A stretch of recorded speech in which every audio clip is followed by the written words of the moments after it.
दोस्तों, हमें लगता है कि खुश रहने के लिए कुछ खास तरह के हालात होने चाहिए, तभी हम खुश रह सकते हैं। लेकिन ऐसा नहीं है दोस्तों। भगवान श्री कृष्ण कहते हैं कि जब आप बुनियादी रूप से खुश होते हैं, जब आपको खुश रहने के लिए कुछ करना नहीं पड़ता, तो आपके जीवन के हर आयाम में बदलाव आ जाएगा। आपके अनुभव में और खुद को व्यक्त करने के तरीके में बदलाव आ जाएगा। आपको पूरी दुनिया बदली हुई लगेगी। आपका अब कोई निहित स्वार्थ नहीं होगा, क्योंकि चाहे आप कुछ करें या ना करें, चाहे आपको कुछ मिले या ना मिले, चाहे कुछ हो या ना हो, आप स्वभाव से ही आनंदित होंगे। जब आप अपने स्वभाव से ही खुश होते हैं, तो आप जो भी करेंगे वो बिल्कुल अलग स्तर पर होगा। तो दोस्तों, चलिए भगवान कृष्ण द्वारा बताए गए वो 10 आसान तरीके को हम जानते हैं और ध्यान पूर्वक सुनते हैं। पहला वो आसान तरीका है, ध्यान रखें कि खुश रहना आपकी बुनियादी जिम्मेदारी है। किसी इंसान की पहली और सबसे महत्वपूर्ण जिम्मेदारी एक खुश मिजाज प्राणी होने की है। खुश रहना जीवन का चरम पहलू नहीं है, ये जीवन का बुनियादी पहलू है।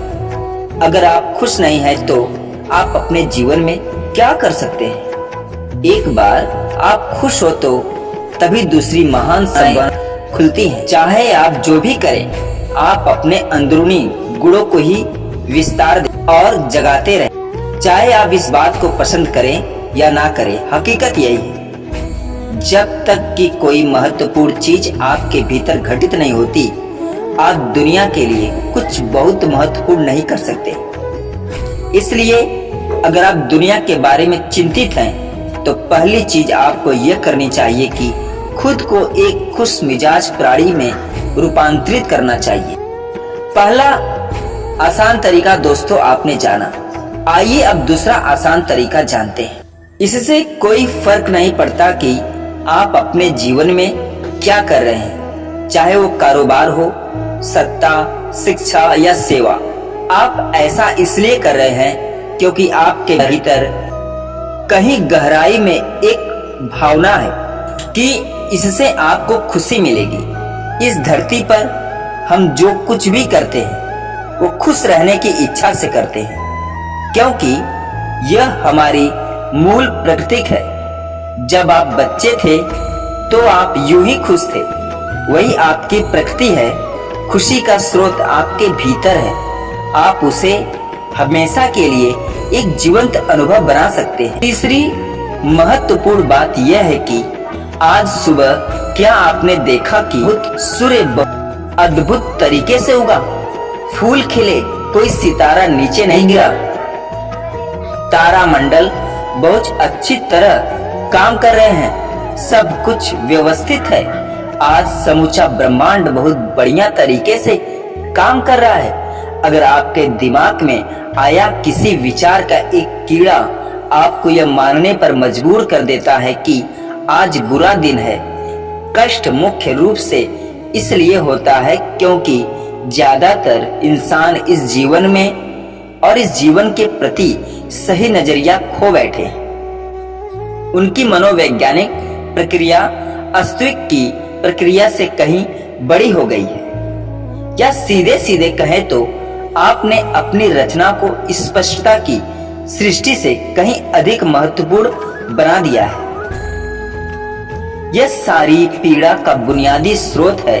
हम इस बात की पूरी समझ खो बैठे हैं कि यहाँ जीवित रहने के क्या मायने हैं। आपके दिमाग में आया कोई विचार या आपके मन की कोई भावना फिलहाल आपके अनुभव की प्रकृति को तय करती है, और यह भी हो सकता है कि आपके विचार और भावना का आपके जीवन की सीमित हकीकत से कोई लेना देना ना हो। पूरी सृष्टि बहुत बढ़िया तरीके से घटित हो रही है, मगर सिर्फ एक विचार या भावना सब कुछ नष्ट कर सकती है।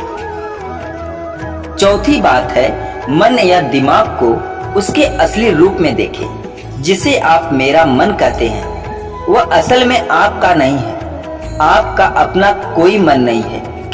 कृपया इस पर ध्यान दें, जिसे आप मेरा मन कहते हैं वो बस समाज का कूड़ेदान है। कोई भी और हर कोई जो आपके पास से गुजरता है वह आपके दिमाग में कुछ न कुछ डाल जाता है। आप वाकई ये चुन नहीं सकते कि किससे आपको चीजें ग्रहण करनी है और किससे नहीं करनी। अगर आप कहते हैं मुझे ये व्यक्ति पसंद है, तो आप किसी भी और से ज्यादा उस इंसान से ग्रहण करेंगे। आपके पास कोई चारा नहीं है। अगर आपको इस बात की जानकारी हो कि उसे ठीक करके कैसे इस्तेमाल करना है, तो यह कूड़ेदान उपयोगी हो सकता है। असर और जानकारी का यह ढेर जो आपने जमा किया है वह सिर्फ दुनिया में जीवित रहने के लिए उपयोगी है।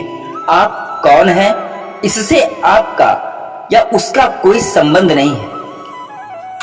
पांचवी बात है, मन से अपने बुनियादी अस्तित्व की ओर बढ़ें। जब हम किसी आध्यात्मिक प्रक्रिया की बात करते हैं तो हम मन से अपने बुनियादी अस्तित्व की ओर जाने की बात करते हैं। जीवन का संबंध इस सृष्टि से है जो यहाँ मौजूद है। उसे पूरी तरह जानना और उसके असली रूप में उसका अनुभव करना, अपने मन मुताबिक उसे विकृत न करना ही जीवन है। अगर आप अस्तित्व की हकीकत की ओर बढ़ना चाहते हैं तो सरल शब्दों में आपको इस बात का ध्यान रखना होगा कि जो आप सोचते हैं वह महत्वपूर्ण नहीं है, जो आप महसूस करते हैं वह महत्वपूर्ण नहीं है। आप जो सोचते हैं उसका हकीकत से कोई लेना देना नहीं है, उसका जीवन के लिए कोई बड़ा महत्व नहीं है। मन बस उन फालतू चीजों में उलझा रहता है जो आपने कहीं और से इकट्ठा किया है। अगर आपको वह महत्वपूर्ण लगता है तो आप कभी उसके परे नहीं देख पाएंगे। आपका ध्यान स्वाभाविक रूप से उस दिशा में जाता है जिसे आप महत्वपूर्ण मानते हैं। अगर आपके विचार और आपकी भावनाएं आपके लिए अहम है तो स्वाभाविक रूप से आपका सारा ध्यान वही होगा, मगर यह सिर्फ एक मनोवैज्ञानिक हकीकत है। इसका अस्तित्व में मौजूद चीजों से कोई लेना देना नहीं है। कष्ट हम पर बरसाया नहीं जाता, उसे पैदा किया जाता है और उसे बनाने वाला कारखाना आपके मन में है। छठवीं बात है, पाने की कोशिश न करें, अभिव्यक्त करना शुरू करें। आज हम इतने जोर शोर से खुशी की तलाश कर रहे हैं कि धरती का जीवन ही खतरे में पड़ गया है। खुशी की तलाश में न रहें, दुनिया में अपनी खुशी को अभिव्यक्त करना जाने। अगर आप मुड़कर अपने जीवन को देखें तो आपके जीवन के सबसे खूबसूरत पल वे थे जब आप अपनी खुशी को अभिव्यक्त कर रहे थे, न कि जब आप उसकी तलाश कर रहे थे। जो आप बचाते हैं वह कभी आपका गुण नहीं होगा। जो आप फैलाते हैं, जो आप बिखेरते हैं, वह आपका गुण होगा। अगर आप अपनी खुशी को बचा बचा कर रखेंगे तो जीवन के अंत में कोई ऐसा नहीं कहेगा वह बहुत खुशी के साथ मरा। वे कहेंगे यह भयानक प्राणी अपनी जिंदगी में कभी मुस्कुराया तक नहीं। लेकिन अगर आप हर दिन अपनी खुशी और प्यार को फैलाएंगे तो लोग कहेंगे अरे वाह, एक खुशमिजाज और प्यार करने वाला इंसान था। सातवीं बात है, मुस्कुराइए। भगवान कृष्ण कहते हैं सुबह जब आप उठते हैं तो पहली चीज आपको ये करनी चाहिए कि आप मुस्कुराएं। पर किस पर? किसी पर नहीं, क्योंकि आप जगे यह कोई छोटी बात नहीं है। लाखों लोग जो कल रात सोए थे आज नहीं उठे। अगर आप और मैं उठे, क्या यह बहुत बढ़िया बात नहीं है कि आप जगे हैं? इसलिए अपने जगने पर मुस्कुराइए। इसके बाद आसपास देखिए और अगर कोई है तो उन्हें देखकर मुस्कुराइए। बहुत सारे लोगों के साथ ऐसा हुआ कि उनका कोई प्रियजन आज सुबह नहीं जगा। आपको जो भी लोग प्यारे हैं वे जगे। वाह, यह तो बहुत अच्छा दिन है। फिर बाहर जाइए और पेड़ों को देखिए, वे भी पिछली रात को नष्ट नहीं हुए। बहुत से लोगों को यह अजीब लग सकता है, मगर आपको इसका महत्व तब पता चलेगा जब आपका कोई प्रियजन सुबह नहीं उठेगा। इसका महत्व जानने के लिए तब तक का इंतजार न करें। यह कोई अजीब या हंसने वाली बात नहीं है।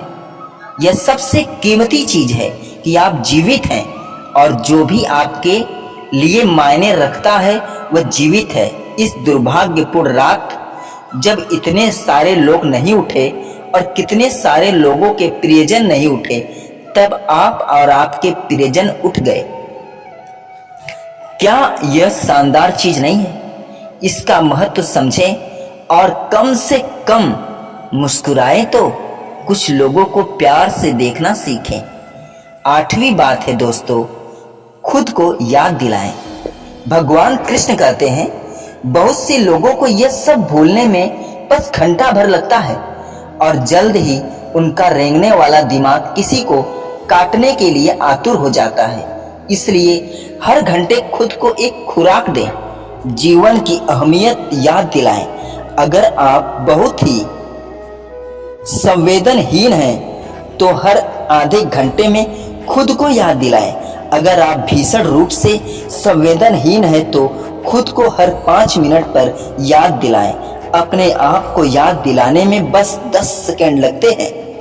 आप इसे बस 2 सेकंड में भी कर सकते हैं। मैं जीवित हूँ, तुम जीवित हो, और क्या चाहिए। 9वीं बात है, जो अंदर है उसे बदले। वर्तमान में आपके जीवन की गुणवत्ता उन कपड़ों से तय नहीं होती जो आप पहने हैं।